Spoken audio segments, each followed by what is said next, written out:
Hello दोस्तों, अगर आप अपना पैसा शेयर मार्केट में इन्वेस्ट करके लाखों रुपए कमाना चाहते हैं तो आज ही आप स्टॉक के साथ जुड़कर अपना डीमैट अकाउंट आप बिल्कुल फ्री में ओपन कर सकते हैं, जहां पर आपका ब्रोकरेज चार्जेस बिल्कुल ना के बराबर लगता है। ब्रोकरेज लगता है तो सिर्फ इंट्राडे ट्रेड में, वह भी सिर्फ 20 रुपए। तो आज ही आप स्टॉक के साथ में जुड़ सकते हैं, लिंक डिस्क्रिप्शन में है, क्लिक करें और अकाउंट ओपन। आज पेटीएम की लिस्टिंग का दिन था जिसका सबको बेसब्री से इंतजार था, लेकिन लिस्टिंग पर निवेशकों को निराशा ही हाथ लगी।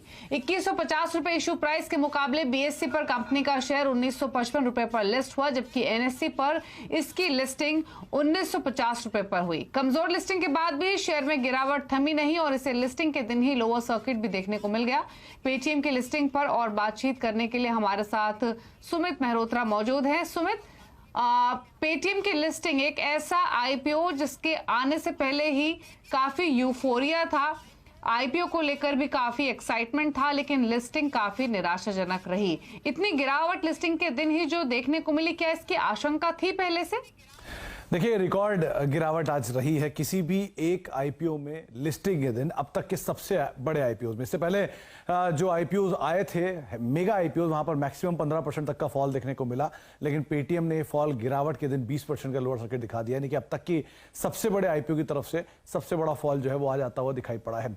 करीब करीब 18,300 करोड़ रुपए का आईपीओ, 8,300 करोड़ रुपए का ओएफएस और 10,000 करोड़ रुपए का ओएफएस और 8,300 करोड़ रुपए का फ्रेश इक्विटी। मार्केट में अनुमान भी था कि इतने बड़े प्रीमियम और ये इतना ज्यादा वैल्यूएशन साइड पर ये आ रहा है तो हो सकता है एक्सपेंसिव वैल्यूएशन चलते थोड़ी बहुत बिकवाली हो। साथ साथ वो मैक्वेरी की एक रिपोर्ट जिसने करीब करीब 1200 रुपए के टारगेट्स और दे दिए, जिसकी वजह से ये जो लिस्टिंग है थोड़ी बहुत फीकी होते हुए दिखाई पड़ी। और उसका इंपैक्ट रहा डिस्काउंट 10% जिसके साथ ये शुरुआत हुई और धीरे धीरे वो एक्सटेंड होते होते लोअर सर्किट की तरफ आता हुआ दिखाई पड़ा और 25% के आसपास का फॉल, यानी कि एक ही दिन में 36,000 करोड़ रुपए की मार्केट कैप वाइप आउट हुई। अनुमान था 1,40,000 करोड़ रुपए की market cap, 36th largest company बनेगी इंडिया की, लेकिन ये ऑलमोस्ट वाइप आउट हुई और 1 लाख करोड़ रुपए की मार्केट कैप पे जाके क्लोज होता हुआ दिखाई पड़ा।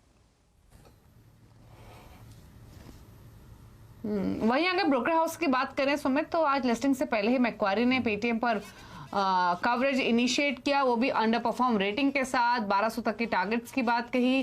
क्या कहना है मैक्वारी का एग्जैक्टली और क्या डिटेल्स हैं इस रिपोर्ट में?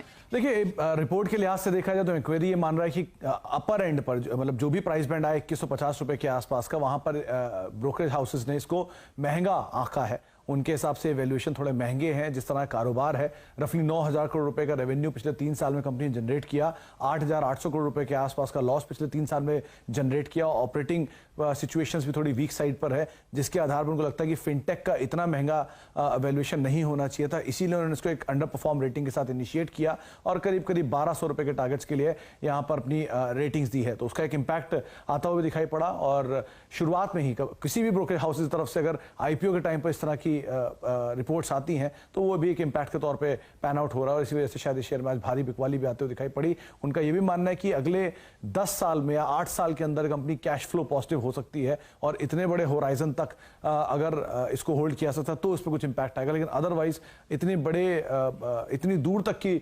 वैल्यूएशन कंसीडर करने का इंपैक्ट ये है कि वो करीब 1200 रुपए के आसपास के टारगेट्स उन्होंने दिए हैं।